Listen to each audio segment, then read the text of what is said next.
Good morning, good afternoon, good evening, wherever you are in this beautiful world. Liliane DeFries here with Alive in Healthcare, and I am so excited today.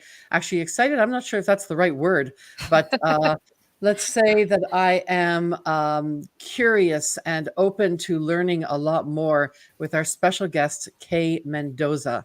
So, welcome, Kaye. I'm really happy to have you here. Hi, good morning, everyone. Good evening, good afternoon to any part of the world. That's right. That's right. Thanks, Lillian, for having me here and giving awareness to this issue that's rising on our plate right now. Yes, absolutely. So, let me just introduce you to a very light introduction. I always like that, my guests do more of an introduction because it's coming from your heart. But I will introduce you as a nurse that has been, well, travel nurse, really. You've been in Yeah, practice for 18 years, practicing yeah, in top hospitals and different healthcare systems in the US, and yeah. 17 years contractual nurse as an international and operating room traveling nurse. And you are also the admin to 193,000 people on the Facebook community of an international nurses called Lafora. Um, and going back to the travel nurse hacker, as you are known in Yeah. social media, where you mentor work smart, not hard, anti burnout strategy to nursing career path.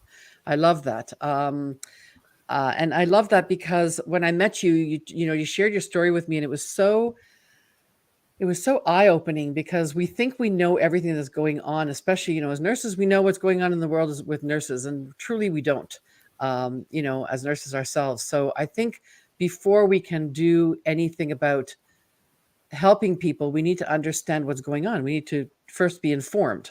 And then from Yeah. there say, okay, now what do I do with this? So maybe we can start with your story, like how I met you, and when you started to tell me you experienced human trafficking as a nurse, and I was like, "What? There's no way. Like, what are you talking about? Did you do training on human trafficking?" No, Yeah. you actually, under the laws of human trafficking, you experienced human trafficking of nurses. Yes. So, personally, I did not consider myself on a personal level of human trafficking, but I did qualify on some of the information that was out there by the USCIS about labor trafficking. I don't think I would consider myself somebody who would be fighting for it. Uh-huh. Personally, on my end, primarily because when I saw my situation, there were, I think, opportunities that could have been done to correct it. Unfortunately, because I was new here in the United States when I was 22 years old, I did not know my rights. I Right, did not know right. my rights as a new immigrant, as a new professional coming to the United States.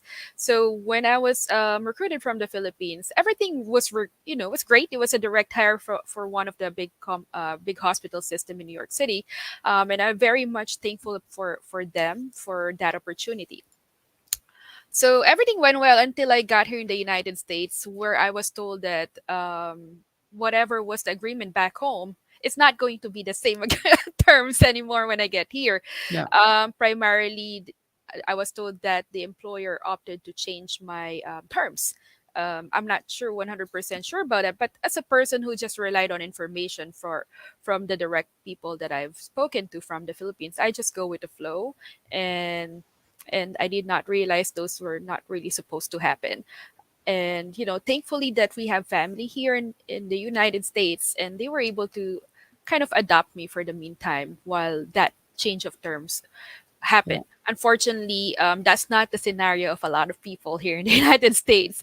A lot of Right. them come here, not only in the United States, but I would say in any part of the world that a Mhm. foreign nurse would land. Not 100% of the terms that were agreed where we came from, where we signed documents or in contract, is the same when we arrive in that location. Unfortunately, not everyone has family where they Yeah. go, and they end up being in a situation where it's not really supposed to be happening. So Hmm. so that is one, and like an example of those people who came to me and expressed what they went through, like hostaging of their green card statuses, their green Oh, cards. right. So that's definitely a big no-no. But if I did not know that, I would be like, okay. Yes. Yes, exactly. And you were young, right? I mean, how Yeah. old were you when you came? I got here 22 years old. 22 years old. Okay. So I just want to slow down the story a Yeah. little bit and go Yeah. back a bit because first of all, you're coming from the Philippines, Yeah. and I'm going to go into a little bit of the culture of the Yeah. Philippines. From what I know, and I'd like you to elaborate on it, but from what I can see or have witnessed with Yeah. the Filipino culture, you're a culture that is very family oriented, Yeah. very hardworking, looking for the best opportunities for you and for your families, and hoping to help your families through that process. Yes. And so there's something about the Filipino people, and I'm being very generally stating here, but there's something very trusting and very, Yeah. like, I'm here to do the hard work. I'm here to grab the opportunities, help my family. And so I trust because Yes. that's what I'm looking for. So, what I understand by the human trafficking, if we're going to go into the terms of human trafficking, is somebody taking advantage of that Mhm. vulnerability, Yes. and to their advantage, and not helping your people or whichever, right? In this case we're Yeah. talking about the Filipinos, but it could be anybody in the world. Correct. um, and what does it make, what makes it uh, under human trafficking? What is it that makes this human trafficking? Because So, so I just want to yeah. jump in just very quickly, sorry for interrupting, Yeah. but Yeah. when I think of human trafficking, I think of women being brought from different parts of the Yeah. world and sexual exploitation. Yeah. That's how I think of human trafficking. But under the laws, what is happening in this situation that makes it human trafficking? So I just want to verify with everybody that I'm not a lawyer. And I'm like, Yes. and I definitely cannot speak of any legal jargons or legal information, but technically we are nurses. We are trained, like for example in New York state, before we get a license we are trained how to identify human trafficking before we get our licenses. So it doesn't mean that I'm not a lawyer, I cannot identify those people. Sure. So we all thought that that was the human trafficking, bringing in laborers in here in a new country and exchange them for money, put them in like in a situation that they cannot um, do what they're don't have the freedom to do what they should be Or doing the in power. the Or power, the power. exactly. Yeah. So we were trained how to identify them in the hospital as nurses. Yes. If there are like somebody always beside them and these patients cannot express themselves very well while they are being treated care, somebody always wants to be controlling of them, Yes. and they were forced to do things that against their will and their rights. So those Wow. were the things that we were trained as nurses. Right. um, However, when I was reading more about it and learning more about it, um, a thing called TVPA is a Trafficking Victims Protection Act.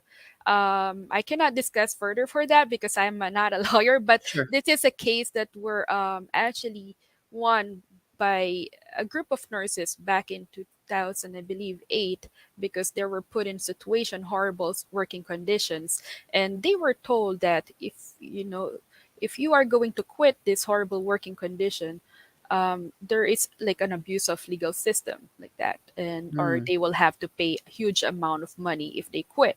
Sometimes the amount of money is not even relative to the amount of what they're earning, and right. they could put them into severe financial harm or Right. financial damage. So those were the things that actually were part of the literature of the USCIS in terms of the labor trafficking part. So Right. it didn't say only like laborers, but it actually happens in professionals, and it's Uh-huh. and it's alarming. And it's It alarming. is. It is because when you think of nurses, they're critical thinking. They're, how they've got skills that are, um, so specific that you'd think, how can a nurse get caught in this? But what Yeah. you spoke about in the human trafficking is really about you lose control and Mhm. somebody else takes over your control. And how Correct. easy is that when you're a young nurse coming from a different country landing in the USA or anywhere, where all of a sudden you don't know the culture, you don't know the people, you don't know the laws, you don't know anything, and you've got what you said, you had like $200 in your pocket. You had no phone, no computer, No computer, right? no phone. How do you get out of that? How do you find a job? I mean, do you keep putting, quarters into the payphone? And where are those payphones today, right? They're not even existing anymore. Correct. So it was hard for me, although mine was a very mild situation. It Hmm. does not speak it doesn't speak of what others were going through. There was also a time that when I arrived here, I thought I had a job, and the terms again were changed. So I was desperate because I only had $200 left in my pocket. And living in New York City for $200, even if it's 2006, That's 2005, right. it's still not enough. It's in Manhattan, New York City, so there was no way that I will Right. really survive without job. And thankfully, there are people who help me, kind of like just adopt me for the meantime. But since I was so desperate, looking for a job, and there was a I think it's a disconnect or miscommunication that happened. I hope it was really not intentional. However, it destroys our lives coming here. It really affects Absolutely. us mentally, and asking ourselves, is this even worth it? We work hard to be here, but then when we get here, we're like put in a position, that we're not supposed to as professionals, I believe. Yes. Um, so I was frustrated and disappointed and just desperate. So I applied for a job in a rehab facility, interviewed on a Friday, and they said, okay, show up on Monday, all right, for Mhm. work. Okay, great, I have a job. Yeah. And I've never had an experience in those kind of facilities. And I was told, you're gonna be, don't worry, you're gonna be trained properly. And fortunately, I was only oriented in the classroom like half day. Well, yeah. In a Yeah. new country, in a new facility. And and the other half day I was doing CPR already by myself. And so I mean, Mhm. I'm comfortable to run a code, but I don't think that's something that will be doable for somebody who's newbie. Yes. It will be effective. Although I'm ACLS and BLS certified that time, it still doesn't it's not a good thing to do if you're a new nurse coming to the United States on your first day. Yes. um, Yeah. Especially when it's critical time that needs to be applied. And and then, second day I was by myself, the only RN, because nobody would show up. And how many patients? And that was 40 plus patients. Wow, that's And insane. Yeah. there were just wrong things that should have not be happening. And Right. these are, I would call, horrible working conditions, I would say. And because of Yeah. the staff shortage. And I would even go to the extent of saying, we can say that's not the way to treat a professional. It's not the way to treat, a nurse on a floor like that. But it's beyond that to me. It's human. It's humanity. And humanity is all about being seen, heard, acknowledged, right? It's all about how do we treat another human being. And yeah, that just yeah, I can't even imagine Yeah. how it would feel to be in a different country, different currency, different language, different ways of doing things. It's just that's insane. It is. Yeah. It's mind wrecking.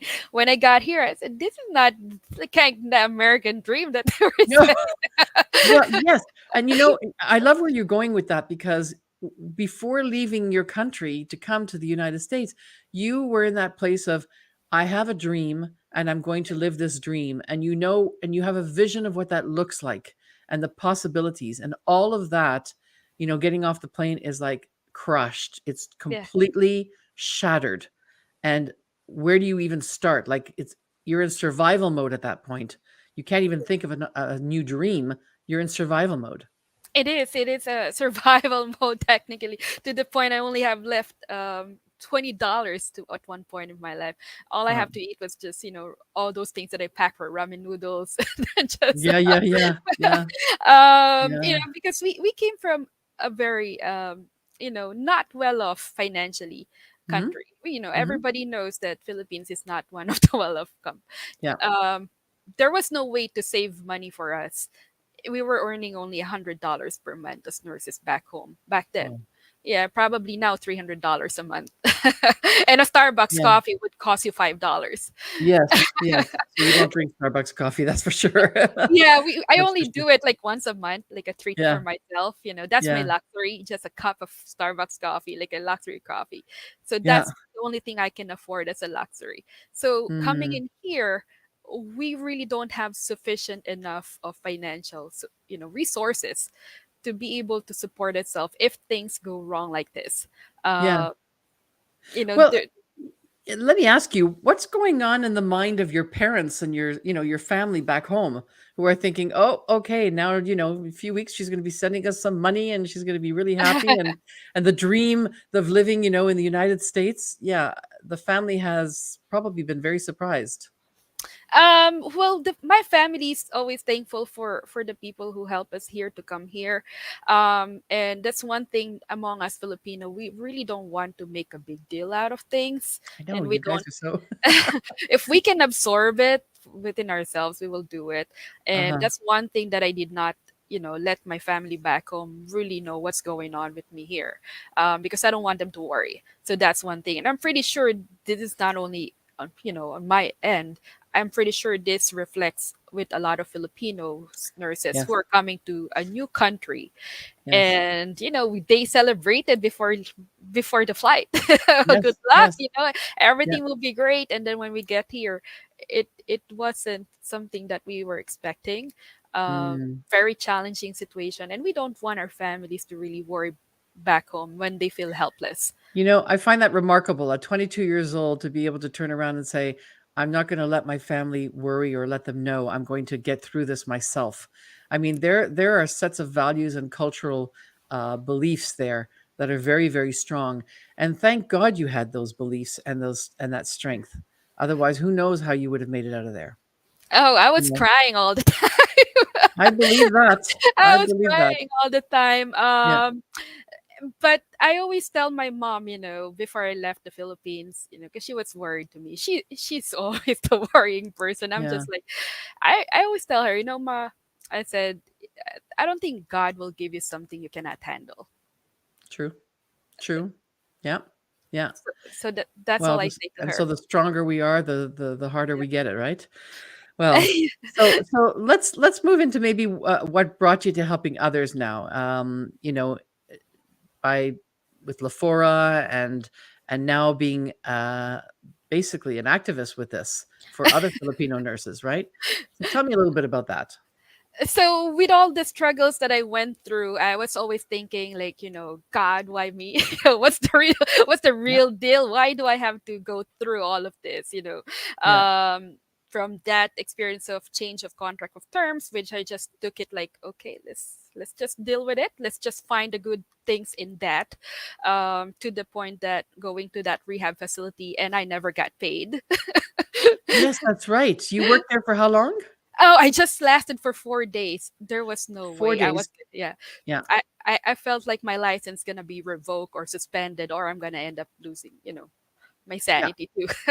So what I love about that, Kay, I don't want to let that go because even in the worst case scenario for you, alone, well, basically alone, no money, no no way out, and 4 days being thrown into the pit, and then standing up and saying, no, I am not going to risk my license. I'm not going to risk my sanity. I'm not going to risk the lives of the patients.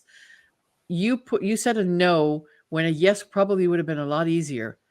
Not easy, but Mhm. easier. Yep. Yeah. And then I what?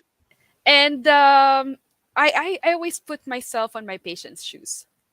Yeah. So that's one thing is, I've been taught that those were my values. Always put yourself into patient's shoes. Always think of this family as your family. I mean, always think of these patients as your family. Yes. So that's how I was brought up. That's what I was taught. That's how I was trained back home. Coming in here, I just couldn't do that. It breaks my heart. So Yeah. I think the job load physically wasn't really something that will get me out of there. But I think going against my morals and being forced to go against my morals, Moral that's injury. Yep. something that I cannot do as an RN. Yeah. And that's why I call nurses like you warriors of the human spirit. You guys are stand up for your own human spirit and for the spirit, the human spirit of the patient. So yeah. Yeah. So I always believe that we can make things better if we really want to, but during that time I tried to talk to them to make it right, but I was just ignored, and worse is I got criticized for my decision to stand up for Mm, my patients. right. um, so then I said this is not the organization for me. And yeah, so getting all those experiences and then being a travel nurse actually helped me boost my personal growth. I know whenever I go to a different place, there is always a need for a reason, and for me to understand and be able to find a negative environment and turn it into positive way. Wow. So I Wow. realized that things is not gonna happen. Can never change people, but I can only inspire people. Mhm. When I go to a new place, I see, I would feel like there's some people who would throw negative vibes on me Yes. because I'm new Yes. and I'm adjusting. So then I will just, try to find a negotiating grounds where we can start with each other, where we like, both of us like, and maybe start a relationship that way and then create a positive out of that. Wow. So it helped me grow professionally with all, personally and professionally with all those experience that I have. And then when I landed in Lefora, um, it was very helpful for people because majority of these people are in the transition phase of their lives. Mm, And the way to really be able to adapt well on that transition is not only you have to empower yourself with your knowledge, with your options on what to do, where to hit exit plan to protect yourself, and also find or give you, resources that are important for your survival or in that mm. transition phase. So tell me just about Lafora, because Lafora, they can go on Facebook. It's Lafora Filipino Nurses to US. Is that right? That's correct, yes. That's the one. Okay. I'm just going to actually put the link into our chat so that people who are interested in learning more, they can go there. Um, is that okay? Oh yeah, That's yeah. definitely, yeah. Okay. So I'm going to do that right now for those who are out there listening. Um, and let me just also see. Uh, yeah. So we've got a few people listening in here. And this is a great place for them to connect. So Lafora. So tell me a little bit about maybe Lafora a little bit. So people who are interested in that. This is um a place for Filipino nurses to inform each other. Correct. Yes. So I'm actually one of the newest admin in that group. I in that group. So I never learned about this group until pandemic started. Because when pandemic started, I started mentoring a lot of travel nurses, and one of those, one or two or three of those travel nurse that I was able to give information about, how to do things, what is the strategy you should be doing, is was a member of that Lefora. So she said, Kay, you look like you know a lot in the United States about how Yeah. the healthcare system works, or like the kind of US 101, and your information might be very helpful with the people coming here in the United States. So I said my goal was really to educate. It started with my travel nurse hacker, and that was my passion to teach. I went to my nursing education, master's in nursing education, but I really did not pursue it, primarily because I had stronger financial priorities because my family was growing and Yeah. I was the breadwinner that time. And then eventually I started seeing a huge amount of people that were given wrong information in the group. So I said, I think there are information that we need to address in here that needs proper guidance. Mm, And so I stood up and I advocated for education in that group. It's a wow. it's a group that has been there for a while, for many years. I believe during to the 2013, where a group of Filipino nurses gathered together and put a community where they can exchange information about the process coming to the United States. Hmm. So Lefora is like the Le Forum in French. It's just a safe place where people just exchange information and help each other voluntarily. Right. So these are all pro bono and and Yeah. voluntary work to educate a lot of people. So it's Right. a good place as well to get information on the process coming to the United States. What is the immigration process? And when I saw the lacking of information about transitioning and what are the labor rights of these nurses when they get here, there was lack of information on that. And this is where I saw the potential of helping them out, Mm, giving them information. What are your rights as a new immigrant here in the United States? Do you share the same labor rights with the American citizens? So those yeah. are important things because they felt like, oh, we're new, we don't have the rights. Mm, mm-hmm. and Yeah. and and these nurses solely rely on the advices of their recruiters. Unfortunately, not all recruiters are have good intentions, and they were given false information and ended up following whatever they were told, even though it was against their rights. Yeah. Yeah. And is there an increase in nurses coming over now? I would say yes. So Yeah, because of so the pandemic and all that, but correct. yeah. So And mhm, the 2020 during the pandemic 2020, so the USCIS kind of slowed down on giving the visas to immigrants. So it's called the AB3, which is the green card for American nurses. So a lot of them were not really used on the 2020. So there was an overflow of visa for the 2021 and 2022 when it resumed. So coming, with those amount of visas being given, not only for Filipino nurses, but this is your permanent green card yeah. overall. So there was a tsunami kind of immigrants coming to the United States, Mm-hmm. and comes with tsunami of immigrants. It comes with tsunami of misinformation or wrong information that's being addressed, and also I would call it. There's also a tsunami of newly somebody new companies that you know just opened today Start and up. then Yeah. Yeah. yeah startup companies and just led these nurses in a wrong path of information. So there was a tsunami of nurses coming in with tsunami of problems. Yes. Yes. And so maybe you can share a little bit of the kind of scenarios that you've seen and what brought you to actually being an advocate for them now. Yeah, so the majority of the people that I help are really those in the situation where I think that their labor rights, their human rights are being violated. Um, those I always tell them, business is business.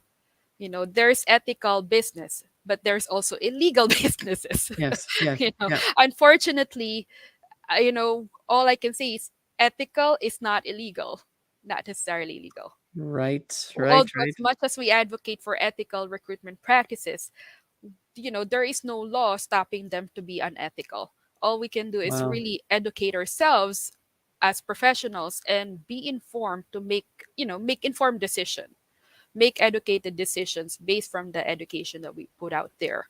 Um, I started this journey with the Philippine Nurse Association. So when I brought out the issues to them, they know this for many years already, but it's just way more the past 2 years. So we had a webinar to educate a lot of Filipino nurses Mm-hmm. and international nurses in general. Yeah. So also we express some resources from the Alliance. Alliance is a project or sub it's an organization that's under CGFNS, which is the Commissions for Graduate of Foreign Nursing. So the Alliance is a group of nurses association here in the United States, together with the some recruiters and staffing companies to create a code of ethics for professional ethical recruitment. Mm-hmm. So those information I never knew them before. Well, okay, so I kind of and I'm hearing the some of the jargon that we use in the United States with some names and titles and all that. That can Yeah, be overwhelming for somebody yeah. who's a young nurse. So if I look back and you're that 22-year-old and you get this job offer, what would you have done differently? Um, Definitely have research. Number one, should have researched my employer. Number two is I Okay. should have read my contract. Unfortunately, even up to now, even Mm. let's say I'm 22 years old right now and I'm given this contract, there is no way for me to understand that 100%. Uh-huh. The contracts that are made are, in a way, presented that is not easy to understand. Yeah. It's a lot of So, jargon. So not yes, only looking at contract jargon, but you're also looking at cultural jargon, right? correct, So what you would have done differently, if I'm guessing, would have been to actually take your contract to a lawyer and say, correct. is this but then at that point I'm thinking, I'm 22 years old, I don't really have the money. Can I afford to bring this to a lawyer to check? Definitely. So that's a big challenge there. There is a huge amount of nurses coming in here from foreign countries who are in poverty. Yes. One was me. Yes. Yes. um we cannot afford that, to pay a lawyer to review that. And number two is, even though we can afford to pay for a Filipino lawyer, our Filipino laws are different from US laws or Correct. Canadian laws or UK laws. So it's hard to understand for lawyers to really explain this to the nurses. Yeah. The third challenge there is, even the American lawyers understand this.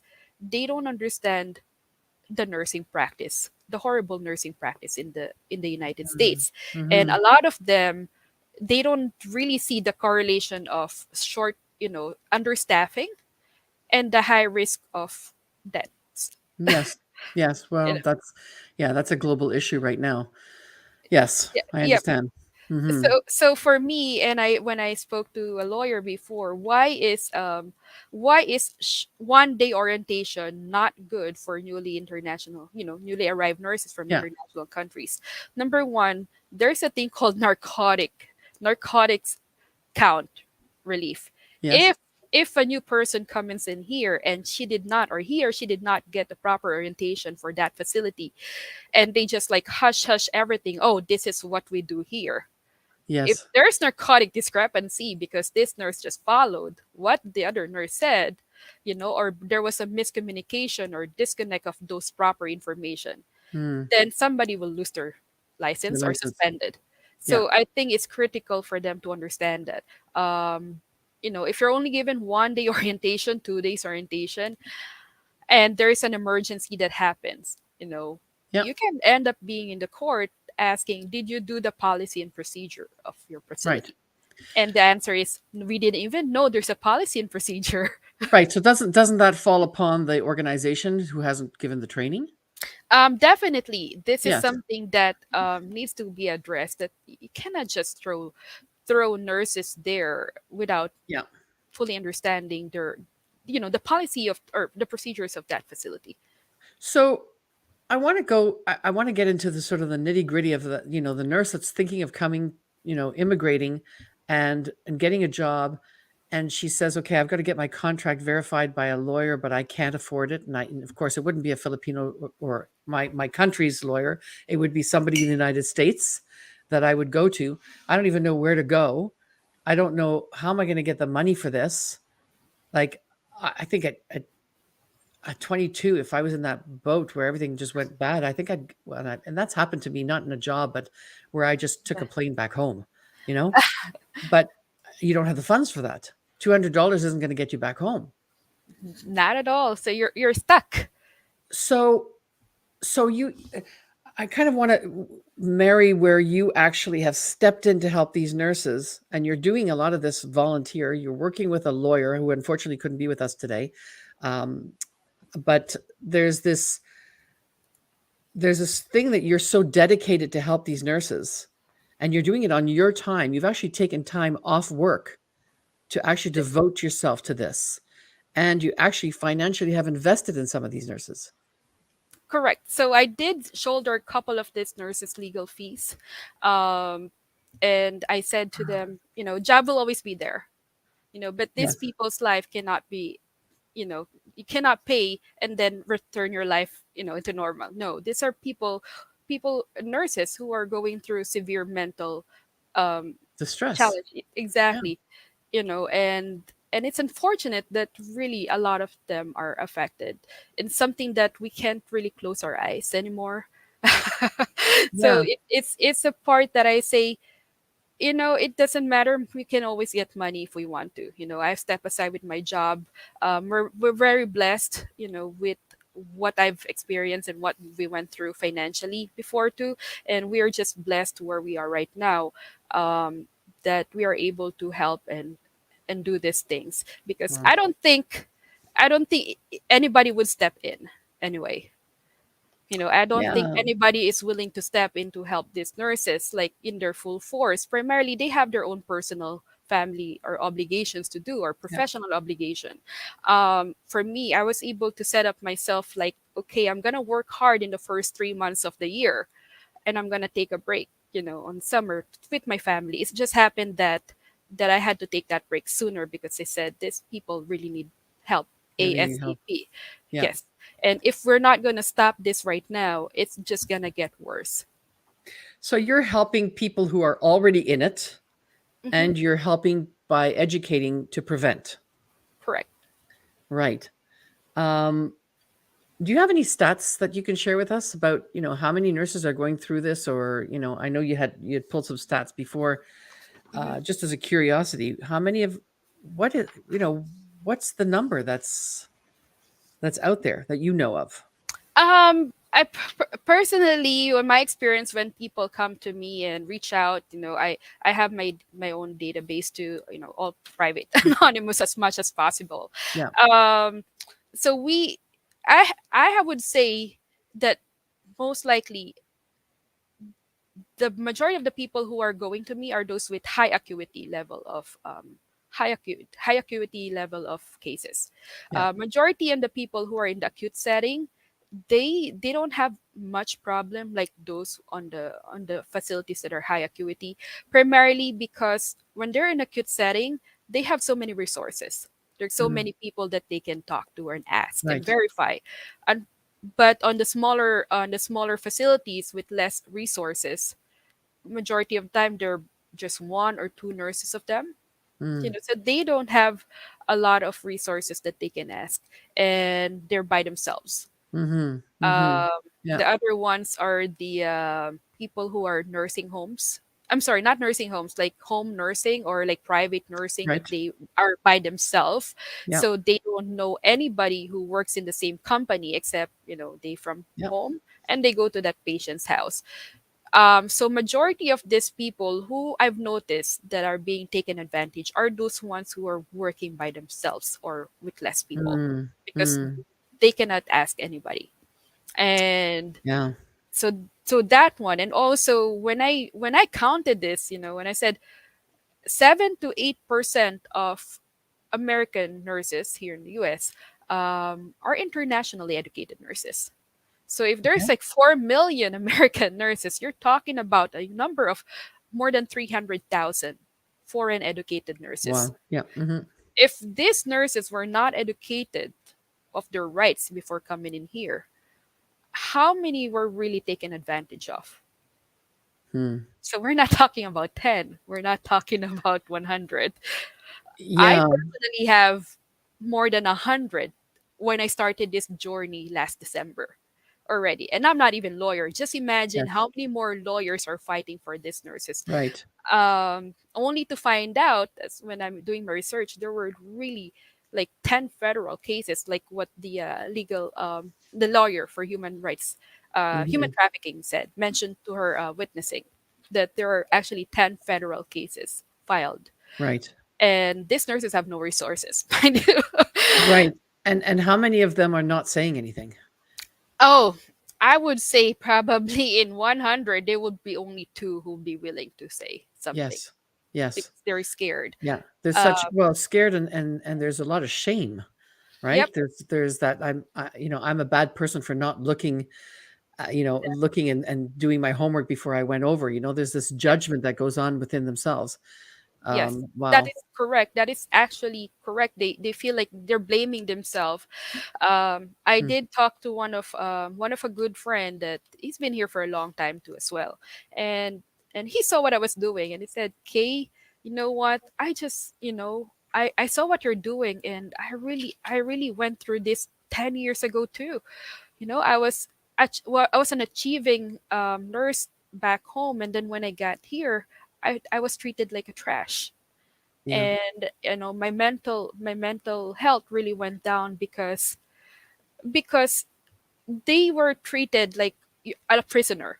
You have Yeah. to do this or else we're gonna sue you.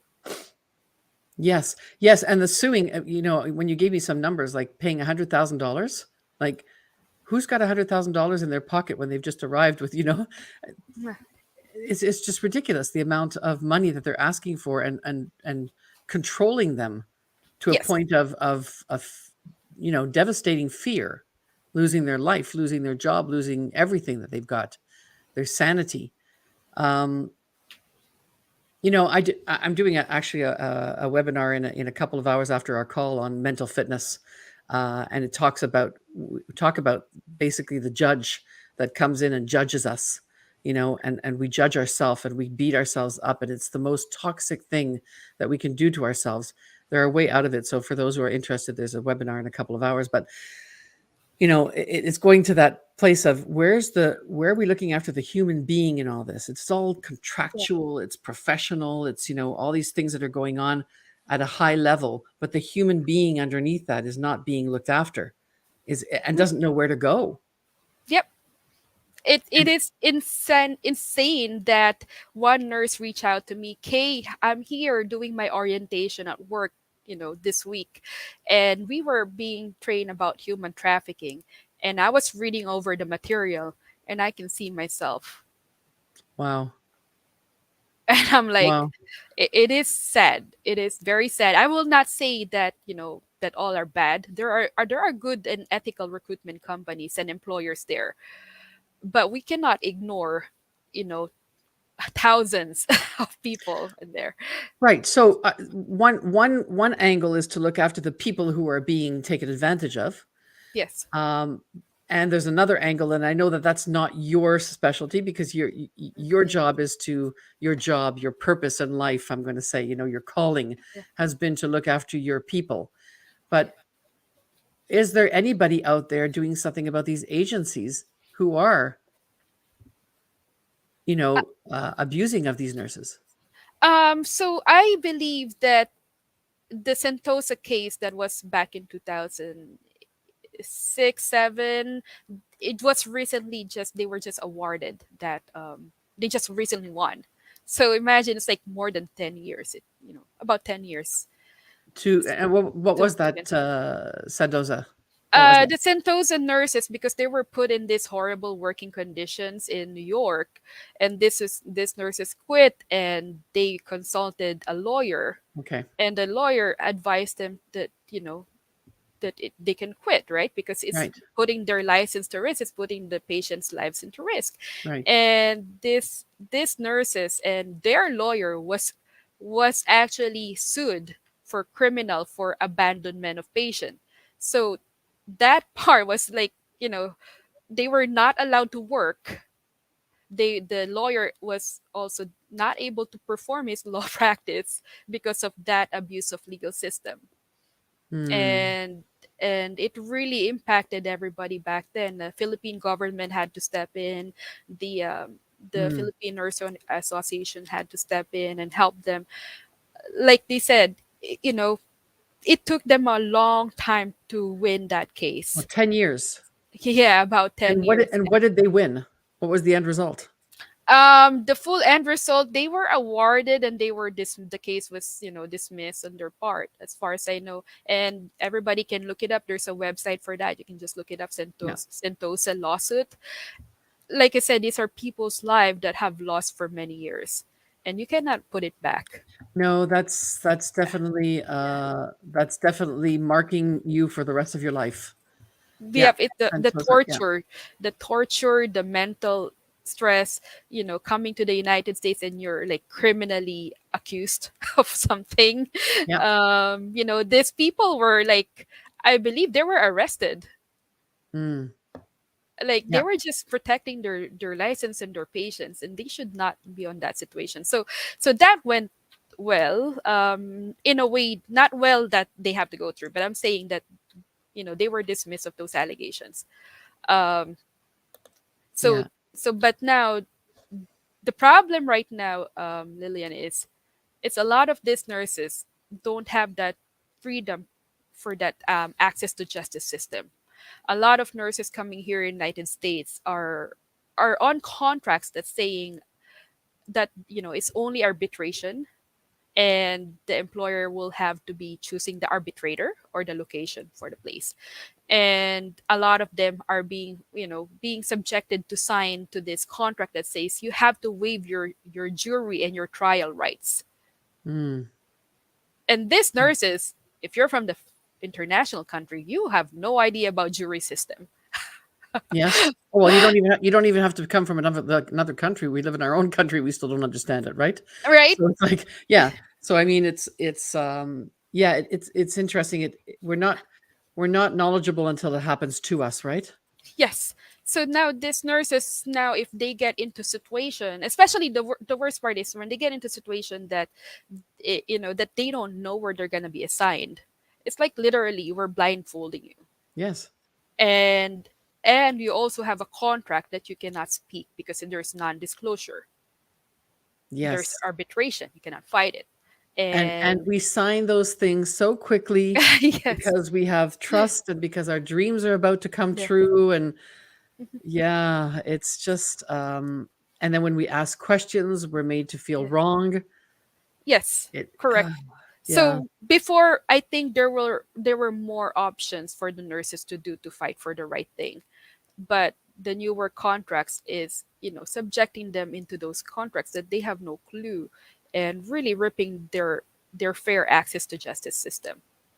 Mm, So that's a big problem there that I want to raise awareness. And also there are also liquidated damages that are, there's a Department of Labor lawsuit now in New York because this company was asking even the future profits loss if the nurse quit, yes. um, and the cost of training a new nurse. Yes. So you're talking about more than $100,000 there.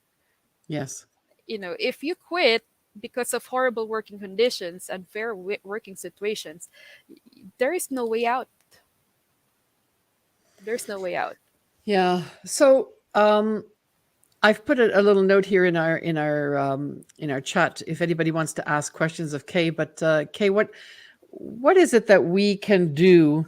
What the public can do? I mean, other than talk about this and pass on this video to people to Yeah. educate them. Um, what else can we do? I believe that we should be collaboratively working to protect, international nurses coming in here, in a new country. A transitional help not only for nursing, but of course transitional help. Giving them their information about their rights coming here in the United States or any part of the world. Fair access system. I think right now is education will be best right now, but Mm, hmm. unfortunately not a lot of people are going into social media, to reach those very vital information. Yeah. I strongly believe that these nurses like me and a lot of foreign international nurses are called vulnerable people. Hmm. And like I said to a lot of people, like in the United States, there's a thing called Fair Labor, FLSA, Fair Labor Standard Act, which means it protects employees of their basic labor rights. So this was enacted Mm, because there is a thing called vulnerable population. yes. So these are your employees that they have no knowledge on their labor rights, but then because they don't know how, they don't have funds or money to fight for their rights, so this was created to make sure there's a solid law to protect these vulnerable people, that they're getting paid right, their overtime is paid correctly, that they are paid what is according to the law. Yes. The orientation training should be paid as long as it's particular for that job, things like that. So Hmm. human trafficking laws were done because again there's vulnerable population that they need to protect, Yes. you know Yes. and a lot of people are saying, oh, this nurses signed, this contract. They're adults, they can read, they're professional. But mind you, people who buy life insurances, mortgage, these are people who are also adults. But we have laws to protect these vulnerable consumers. That's why Hmm. we have like those, Yes. SEC, which is, Securities and Exchange Commission, who will go after this bad financial advisors, right? Because Yeah. they're trying to protect this adult vulnerability. But for international nurses, there is no law protecting this vulnerable population. So I strongly recommend a lot of people be first before we fix a problem. We should be aware that this is happening Yes. and So, and yeah. So we need to be support it. knowledgeable. Yeah. But, and I'm going to, one of our guests here, one of our audiences, John Silver. I know John Silver very well. And he's asking, where was the nursing leadership in all this? And maybe we should start holding leaders accountable, to the state BONs. Um, yeah, where are the leaders? Where are the people who are, seeing this? Where's the, and I'm going to put it out there because American Nurses Association, who's supposed to be supporting our nurses, where Yeah. are they? Where are they stepping in to do something? And, and I welcome them to come to this, to speak up if you're listening, or to comment on this video. Like, speak for us, like, speak for the nurses here. And what is it that you're doing, or where are your hands tied, and how do we help each other through this? Yeah, so I reach out to a lot of nursing organization leadership, and I initially started first with my own Philippine Nurse Association. They are fully aware what's going on. They have education material that they brought out 2 years ago, 2021, to help this surge of nurses who might be victimized. So they came out with information book that they shared Okay. me, Yeah. and they allowed me to share it for free on my platform, Okay. Lefora. That was a good help, but again, not a lot of people likes to read, and whether we Yeah. like it or not, right? We're as nurses, but we should be reading. But there are still vulnerable people who are not in our Lefora group or any of the social media that doesn't use social media at all. And Yes, again, and again, that pamphlet is for the nurse who's coming over to the US. What correct. I think John's pointing to, John Silver is pointing to, is, where are we doing something about what's Yeah. going on at the top, at the Yes. leadership level? Yeah, so the leadership level, ANA is aware of this. I talked to them. I said this is a big problem. Not the Philippine government is though not the only one who should be acting on this. Sure. Not nurses should not be only one who's crying on this. This is a point that it should be a Hmm. collaborative um, action Effort. Yeah. Yeah. efforts between CGFNS. I spoke to Peter, the CEO of CGFNS, and Mukul, which is their lawyer. I spoke with ANA's Miss Jennifer Gravy. She's very receptive. It was a positive meeting. That this definitely is a very big problem that needs to be resolved together with the USCIS, the government, the Department of Labor, the nursing organizations, and it should be a collaborative work together. So is there movement happening in that direction? We are. I'm trying Okay. to move them. Okay. Well, hey, you've got our support in that way. I want to go back to John as well. He's talking about, what about the leadership at the facility level? So The where leadership. was the chief nursing operating officer? Where's the chief of nursing at that facility when you were alone with 40 patients? Where was the chief of nursing at this point? I have no idea who the chief of nursing is. So it's not really a very conducive environment for me. I did not learn who the chief of nursing is. I never got to that point to understanding that. I was just thrown Mm. into those facilities. So I do believe that their concern is short staffing.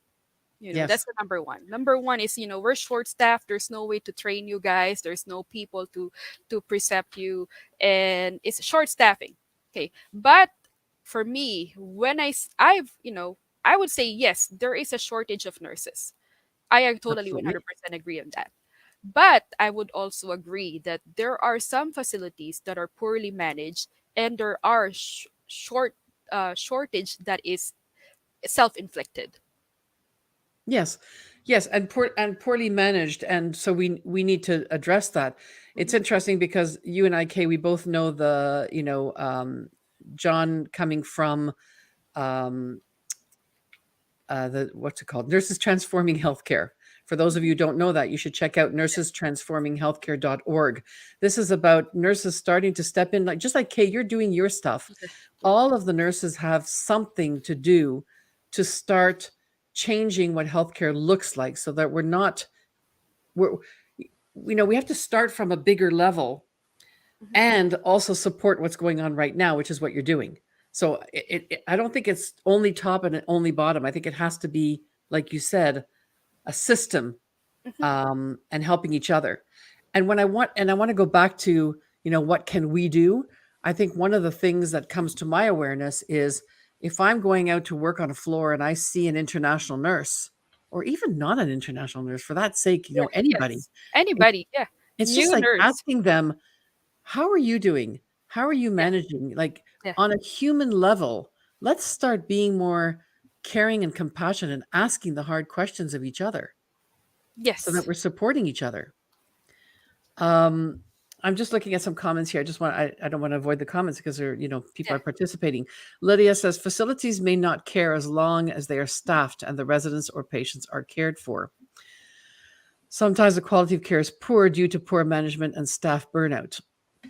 Yeah, and it's so easy for us to stand in one place and to point the finger. Hmm. The CNO, Yeah. the head nurse, the staff, the patients. I hear the patients, they're so demanding, the families are so demanding. I mean, I hear it from all angles. But as long as we keep pointing the finger, we're not coming to solutions. And the Yes. solutions have to be asking the questions, the hard questions of each other and saying, if I'm, for example, when I go to complain, and I teach this with my clients that I work with, if you're going to go and complain, you got to make sure you know what the request is behind the complaint. So Yep. if I'm complaining that I've got 40 patients and I'm not able to do this, what is my request? My request is either you or somebody gets down here and helps me now. Hmm. Otherwise, I walk off the floor, Yep. right? That's my direct request. Because if I just complain, complaints, there are millions of complaints out there. Yep. But if we're not asking for what we specifically need right now, like right now and in 6 months and in 10 years, whatever, if we don't start asking directly, then people are just constantly in blame and defensiveness. That I cycle totally has to agree. stop. Does. Yes. So education is very powerful on this, I think, on that level. But it should be at an aggressive level right now for education, which is that's what I'm trying to do. Yeah. Uh, Well, it's not what you you're trying to do, Kate. It's what you're doing. You're doing it. So I just get rid of the word trying because you're actually doing it. I always believe that big problem need aggressive solutions. We cannot use Yeah. conservative old style approach on a crisis. Yeah. Enough of being nice, right? Yeah. Nice doesn't get us anywhere. I Yeah. mean, uh, you know what I mean. Yes. I'm not saying that we can't, I'm not saying we can't be nice So, to each other, but I'm just you know, saying that, walking on eggshells and protecting each other that way doesn't work. So, yeah. and so I'm so, so grateful. Our time is running out here, but um, I'm so grateful to you um, for doing what you're doing, for coming out and speaking about this today. I'm grateful for all the nurses out there who are stepping up and making a difference in whatever way you know how, Mhm. and looking to support each other. This is really why it's important. I've become part of the nurses transforming healthcare.org, because even though I'm in Canada, I'm not even in the States, right? But it doesn't matter. It's about helping each other globally wherever we are. Um, it's so important. And I've just got Judy putting a message in. When a new nurse arrives, are we asking what they already know? Are we expecting them to just know everything? Technology in different countries are not the same. And Judy, I know, is from South Africa, so a very different place, right? Different levels have different job descriptions, but expected to go beyond. Like there are so many questions that we have here. How do we keep this conversation alive? How do we keep it going? Right? Definitely. I always tell to them, the expectations set when we get here are totally different from before arriving. the Yes. expect Yes. Definitely in terms of living, in terms of work. Yeah. There were a lot of non untransparent marketing that happened. I think those are important to address. But the most important thing, I think, it's a collaborative work by nurses, by recruiters, and the employers. So for me, I have no plan to chase on bad companies, bad employers. My intention is to bring out the good employers and the good recruitment. I do believe by Mm, I love supporting it. good employers and good recruitment companies, we can destroy the bad ones. Yeah. I love what you're saying is Yeah. really pay attention to what's working well and make it even Yeah. better. Correct. Yeah, because it's exhausting just yeah, chasing the Yeah. yeah, I mean, there's so much to chase, but yeah, I love where you're putting the energy is stick to the The- positive, stick to the growing what is working yeah. well, and let's take the champions of nurses who are, Yeah. the warriors of the human spirit, as I call them, who are out here making a difference. And I know the ones that are on the call live here today. I know many of you out there, and I know you're making a difference. So I thank you all for that. I thank you, Kay, for being here. And I know we could go on another hour with a lot more. My invitation is if you could please put your information in the chat, how somebody can reach you. There's also I did put the Lafora um, Facebook on there as well. So for those who are interested in digging a bit more there. And you know what? Honestly, it's really about reaching out to whoever is there in front of you and asking for help. And if they don't know the answer, they're going to help you find it. Okay, that's how we do collectively, is just saying, I don't know anything about this, but let me ask around and see what I can do or get you some information. I think that's really, really important that we do that. So, did you put your stuff yet? I did put Oh, in the private yeah, you chat put my it in a email. private chat, but I'm actually just gonna take it right here, and I will move it over so everybody can see it. Reach out to Kay, reach out to myself. Um, you know, I know John's a great, great resource as well. I mean, there are people out there. Just ask, and let's work together. Let's work together on this. Really important. Kay, I love what you're doing.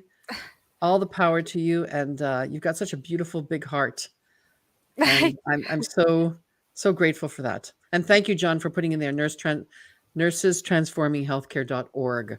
And by the way, we have a conference. I don't know if you're coming down, Kay. We've got a conference, Power Up Nursing in Orlando, Florida, on June 22nd to 24th, and that's a great way to build community. Again, goes back to Yeah. come to the community, come together. I'm speaking there, and yeah, there's opportunities to meet some fabulous people there. So yeah, lots Definitely, going we'll on. check that out. Nice. That's gonna be nice Florida weather. Oh, yeah, I don't know if I'm gonna be outside very much, but, I'm just gonna put it up here, Power Up Nursing as well, like, as anybody who wants to put anything in here to share so that people show up and empower each other, please go ahead in the chat. Welcome to just, create more communities that we Yeah. can help. All Okay? right. Yeah, just one message, Lillian, Please. if you don't mind. As I said, this is a collaborative work by all of us. So I ask every single leadership position here, listening, watching this. If you are planning to hire foreign nurses, please, please review who you're working. Know the company, who know the recruitment company that you're working with. Um, Right. because majority of what's going on with the bad recruitment is the hospitals or the facilities become victims too. Yes. You're So absolutely because right. Wow. they Yeah. they become victims because eventually these nurses would leave too, and they have no idea why would the nurses be leaving. Well, they went into severe mental challenge going through that process, Right. and they lost trust because you used this bad recruiter, And and the yeah. hospitals have no idea about it.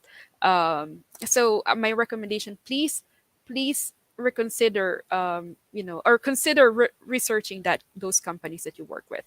Right. or they could reach out to you and find out a little bit of support from you. That might help. Yes, yes. So the CGFNS Alliance have their process on how to identify those ethical recruitment practices. So Okay. I highly recommend go check that out. It's an alliance. It's a part of the nursing organization and recruitment companies who swear by code of ethics to do the right thing. Okay. And so what's the Yeah. link for that? Do you know?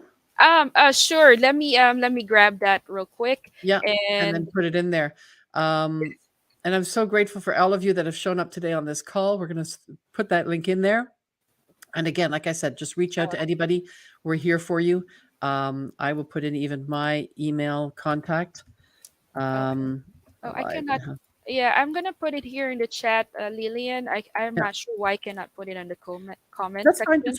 Just put it to me, and I will. That's my particular email, and then in the private chat, I'll just grab that. Maybe it's a control issue that I have. I'm not letting you control this. Yes. I So don't I'm know, yeah. So I'm not part of technology. this CGFNS Alliance. I'm not part of it, but I Okay, did have a very good communication with the director and the CEO of CGFNS, and they explained this to me, and this is a very good place to start. And I hope we can come out with laws protecting these nurses from these proposals that they did there. excellent, But excellent. it's not perfect, but Yeah, at least we can start on something. yeah. My final words: speak up Yes. wherever you are. Yeah. Yeah, All and right. ask it around, ask the nurses to come here. Are you okay? Yes, exactly. Wow. Just a simple 101, foundation of caring. Yeah. All right. Great to have you here. And goodbye, everybody. Have an awesome day and an awesome weekend ahead. And keep us informed on what's going on in your world. Take Thank care. you. Thank you very much. Goodbye, everyone. Bye bye.